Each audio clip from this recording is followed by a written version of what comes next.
Hello out there to everyone viewing this video. My name is Brother Dana Stevens, and I'm coming to you and going to say some of the same words that I used in a video I created a little over a year ago, that by the time this video is over with, many of my white family and church family once again will reject me and dislike me.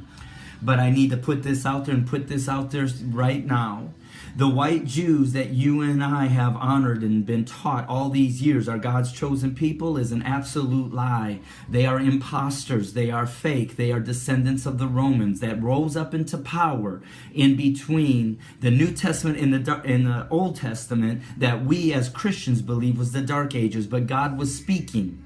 But as they rose to power, they did exactly what Deuteronomy chapter 28 said would be done out of the very mouth of our God, when he said that my people will be taken from a land and stripped of their name, their identity, their culture, and everything about them, and brought to a land where they will be enslaved, and where they will be beaten, where they will fear the terror of their master day and night. And one of those verses in Deuteronomy chapter 28 says that even that nation will hover over them like that of an eagle. And so with that basis of that understanding, I am telling to you, my white brothers and sisters, that we have been duped all these years. We have been duped to believe that our black family members are low-life monsters created to be slaves and nothing more than that. But the truth is the absolute opposite. They are the chosen of God. They are the chosen of Yah. And God, even the God that we say we call upon in Christianity, is coming back to redeem his people. And it makes it very clear that the nation that held his people in slavery are going to fall, much like Pharaoh fell when he refused to let God's chosen people go.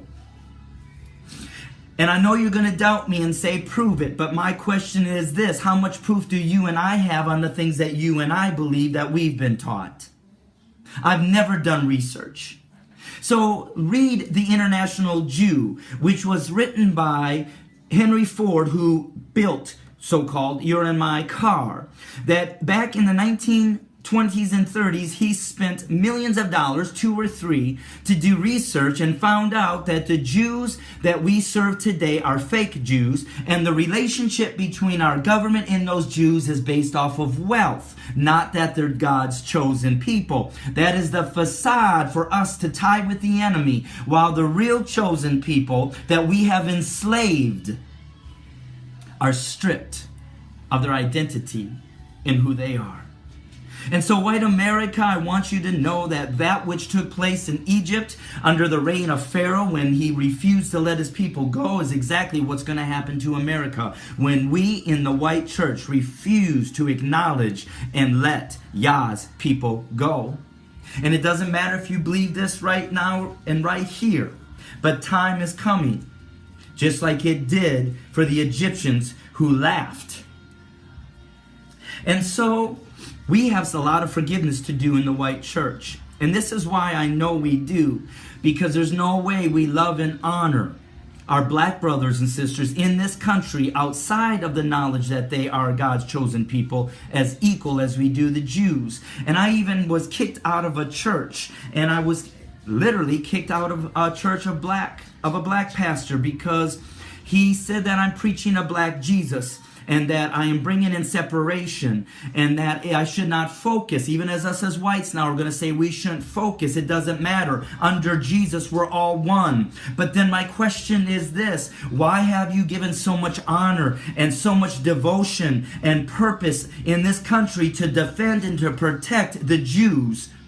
Our attitude is not the same. You actually hated on President Obama because you thought that he was not going to love on God's chosen people, the Jews that are living in Israel. And as a nation, if we want to be blessed, we must be a blessing and a protection of God's chosen people. And all of my white evangelical teachers and pastors and preachers teach that. So now why does that change? Because we found out that we are protecting the wrong people, and actually the people that we need to be protecting and acknowledging are the very people we have enslaved. Skin color. It's skin color. Even in my black church, it's skin color, that you've been taught by my white people that to believe that Jesus or Yeshua, yeah, my white people are going to say, come on, he was not black. Well, he sure was not blonde hair, blue-eyed the way that we portray him. He was far from that. So now why are we picking out details when we have lived with a complete opposite of a detail in the way that we portray Jesus Christ? Well, Henry Ford was the one that revealed that the Jews were actually fake. And the government told him that he would not be allowed to publish that book. And if he did, they would destroy his business. And then you get Hitler, that we have been taught is a bad man because of what he did to the Jews. Well, yes, that is true. But guess what? Hitler himself knew that the Jews were fake and that the blacks, the Africans that we enslaved in this country were actually the real chosen people of God. So America has distanced ourselves from learning anything about Hitler except for he was a bad man. But there is some truth in that bad man that we as a bad country, white country, are failing to acknowledge. And so we're going to have to love Yah's real chosen people as much as we love the white Jews. We've acknowledged to these white Jews. See, and this Holocaust is a foreshadow of what we need to do with our hearts when we find out and are made to understand the truth. That we must acknowledge that this black Holocaust has happened and is still happening. Just like the Germans and the Americans around the globe acknowledged that the white Jews were enslaved by Hitler and treated unfairly and murdered and were trying to be wiped out. Well, we are doing that very thing to our black brothers and sisters in this country from the moment we enslaved them. So we must acknowledge and then must repent and return back to them that which we have stolen. Isn't that what we've mandated them to do for the white Jews? Is to give them back what a nation stole from them, and we fight for them to be protected as a group of people from any intruder or nation. Well, we're going to have to protect our black brothers and sisters with that same mindset of attitude. And we must love them the way that we love the white Jews. And so, beyond what we can do with our mouths, or what we refrain our mouths from saying the N-word or so-called racist words, the God that we serve in white Christianity also says that he sees the content of the heart and what lies inside there more than he does about what the words are revealed. For the mouth and the attitude is all controlled by our heart in our relationship with Jesus. And I know that journey has been where the Lord has had me on 23 years ago when I was beat up by 5 young black men. And after they beat me up, they said, welcome to racism. But I thank God at that time that he had helped me to feel their pain and then put me on a journey for 23 years to understand the depth of pain that we have bestowed upon his people. That we are bestowing upon our black brothers and sisters. And that has led me on this journey. And I knew I had some hatred towards the white Jews at that time, as I perceived them as God's chosen people. And I had some of those living around them, individuals, the Jewish people living around me. And I remember one time I was driving down the road and there was a Jewish family coming out of the temple, synagogue, that Saturday night. And I had the choice in my spirit, and I heard the voice of God say, are you going to let them go, or are you going to make them wait? And I decided at that moment to let them go, because I knew what was in my heart towards them, jealousy, even as a Gentile looking at them as a Jew. And the moment that I let them go, the Lord released that jealousy and that hatred that I had towards my white Jewish family. And now in that journey, he's revealed to me, God, that my black brothers and sisters have ancestry in slavery, that were brought over here by our ancestors and have been enslaved now for 400 years. See, whether you enslaved them or not, in those years with Pharaoh, I can't believe that everybody that died in the judgment literally had a slave. But the mindset of the Egyptians were the Hebrews, whether they enslaved them personally or not, were less than. And that's exactly what we look upon our black brothers and sisters, whether you want to acknowledge you've enslaved them or not, or had anything to do with them. We still look at them as less than us. And just think, those of us that belong to Jesus would never have that type of attitude for a Jewish person, even a poor Jewish family, that we would definitely understand the possibility and the reason that that family is in the shape they're in because of what was so wrongfully done to their ancestors. And yet we refuse to acknowledge the same truth that we have bestowed upon our black family and still do to this day.